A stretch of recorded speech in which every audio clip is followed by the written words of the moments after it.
Hello guys, इस video में हम बहुत सीरियस बात करने वाले हैं उन यूट्यूबर्स के लिए जो लोग अपने व्यूज़ डिक्लाइन कर रहे हैं, उनका ग्रोथ डिक्लाइन कर रहा है। तो चलिए शुरू करते हैं। मेरे कई सारे यूट्यूबर दोस्त हैं, उनमें से बहुत सारे यूट्यूबर्स ऐसे हैं जिनकी चैनल बहुत ही अच्छा ग्रो कर चुके हैं। अभी एक स्टेबल उनमें से अभी रेवेन्यू जनरेट हो रही है, उनका मोनेटाइजेशन ऑन हो चुका है। बहुत ही अच्छा एक कह सकते हैं कि हम 10,000 से 1 लाख सब्सक्राइबर तक का बेस बना लिया है उन लोगों ने। लेकिन फिर भी वो स्टक हो जाते हैं, उनके व्यूज़ डिक्लाइन करने लगते हैं, उनकी रेवेन्यू डिक्लाइन करने लगती है, वो डिप्रेस हो रहे हैं अभी मेरे दोस्त।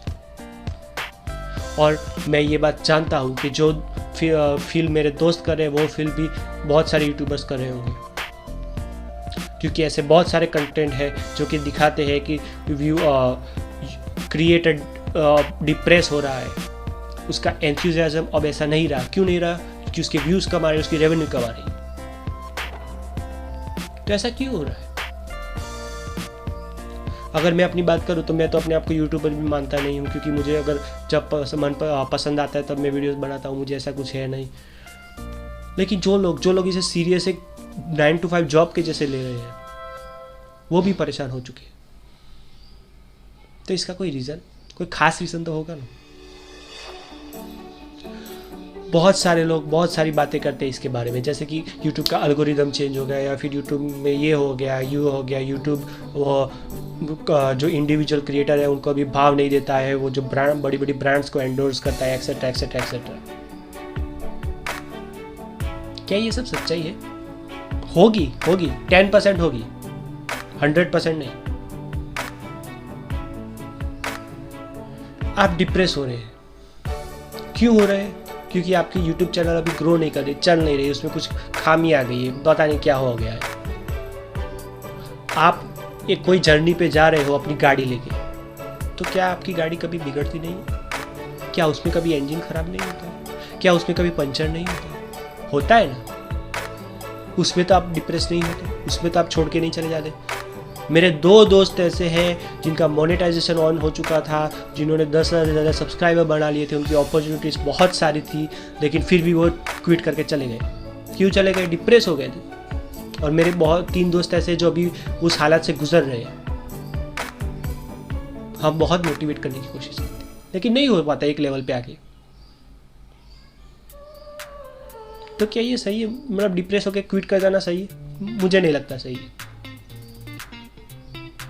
हाँ, अगर कोई ऐसी सीरियस सिचुएशन होती है तो आप कर सकते हो कि वो सीरियस सिचुएशन में डिस्कस नहीं करूँगा अभी, लेकिन होती है तो कर सकते हो। लेकिन व्यूज़ कमाना, रेवेन्यू कमाना, ये आपकी सीरियस सिचुएशन नहीं है।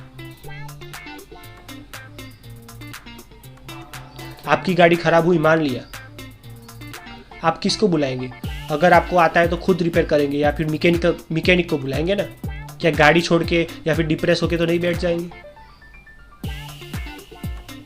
सही बात है ना, समझने वाली भी बात है।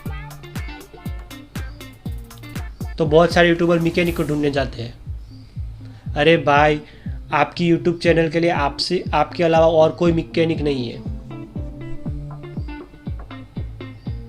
क्यों? बहुत सारे मैकेनिक जो दावा करते हैं कि हम यूट्यूब के बड़े बड़े मैकेनिक हैं, ये है वो है, एसईओ के बारे में बताते हैं, वो फलाना ढिमकाना एल्गोरिदम्स के बारे में बताते हैं। वो बताकर अपने ही व्यू बढ़ा रहे हैं, आपका कोई फ़ायदा नहीं करने वाले। हाँ, होता है फ़ायदा, ऐसी बात भी नहीं है कि कुछ 100% फ्लॉप है वो सब, वो ऐसा नहीं है।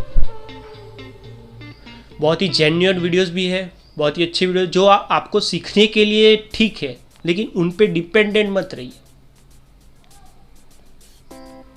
आपका मैकेनिक आपको ही बनना पड़ेगा। मैं चाहे भी दूसरा कोई भी आपकी चैनल को ग्रो नहीं करा सकता।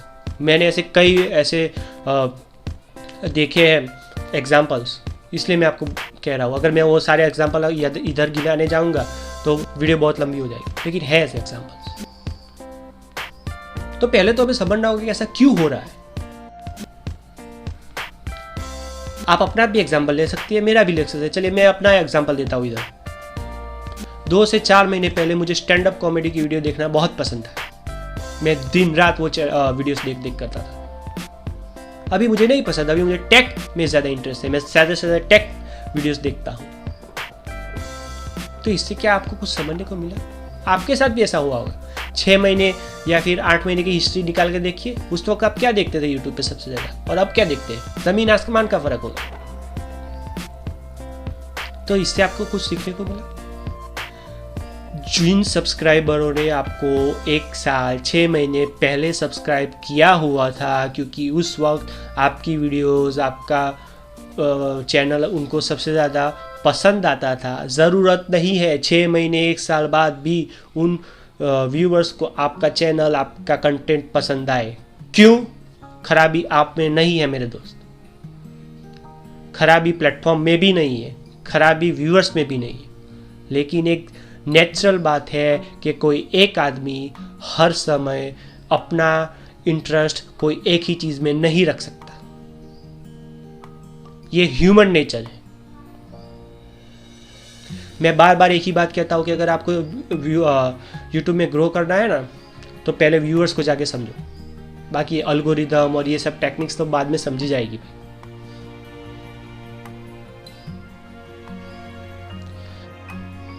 तो अब इसका सॉल्यूशन क्या है?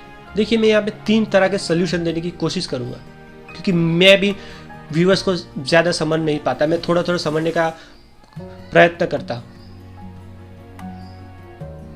इसके 3 सॉल्यूशन मुझे लगता है कि है। मान लीजिए आपका टेक चैनल का एग्जांपल इसलिए दे रहा हूँ क्योंकि ज़्यादातर टेक चैनल्स ही होते हैं जो इस प्रॉब्लम से सफ़र कर रहे होते हैं। मान लीजिए आपका टेक चैनल है, आप हफ्ते में 3 वीडियोस डालते हैं, तो 3 में से एक वीडियो तो कुछ नया एक्सपेरिमेंट कीजिए।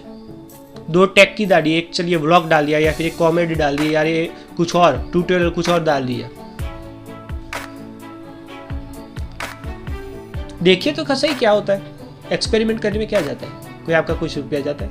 वैसे ही आपका चैनल डिक्लाइन कर रहा है, कुछ एक्सपेरिमेंट करेगा, शायद कुछ निकला, तो उससे भी आपको बहुत कुछ सीखने को मिलेगा। मान लीजिए कि एक ब्लॉग का आपका चल गया, तो आप साइड में ब्लॉग का भी कर सकते हैं। दूसरी बात, आप अपने कंटेंट को मल्टी डायमेंशनल बनाइए। फिर मैं अगेन आपको मेरा ही एग्जांपल दूंगा। मुझे एक टेक चैनल के वीडियोस देखना बहुत ही ज़्यादा पसंद है। कभी कभी ऐसा भी होता है कि मुझे उस टेक्नोलॉजी, उस गैजेट, उस मोबाइल फ़ोन, उस लैपटॉप में कोई इंटरेस्ट नहीं होता है, लेकिन फिर भी मैं उसकी वीडियो देखता हूँ। क्यों देखता हूँ? क्योंकि मुझे पता है कि मैं वहाँ एंटरटेन होने वाला हूँ। क्यों एंटरटेन होने वाला? क्योंकि वो कभी कभी बीच में ह्यूमरस बातें भी कर लिया करता है, मजाक मस्ती सब कुछ कर लिया करता है, तो मुझे लगता है कि एंटरटेन होने वाला हूँ, तो इसलिए मैं वहाँ जाता हूँ। आप भी अपने कंटेंट को मल्टी डायमेंशनल बनाइए।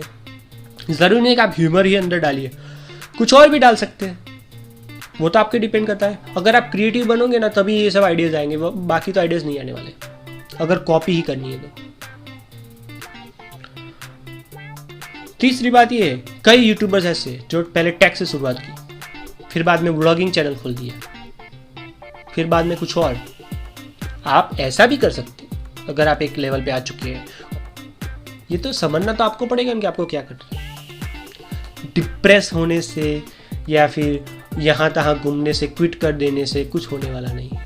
और जो लोग एल्गोरिदम पे चिल्लाते हैं, जो लोग प्लेटफॉर्म पे चिल्लाते हैं, जो लोग समझते हैं कि यूट्यूब उनका दुश्मन है, मैं समझता हूँ वो सारी बातें सिर्फ एक छलावा है। उनको व्यूज़ चाहिए या फिर ऐसा कुछ और है। मैं किसी पे ब्लेम नहीं कर रहा हूँ, सबको व्यूज़ चाहिए, सब अपने अपनी तरीके से कर रहे हैं, करो भाई, मुझे कोई दिक्कत नहीं है।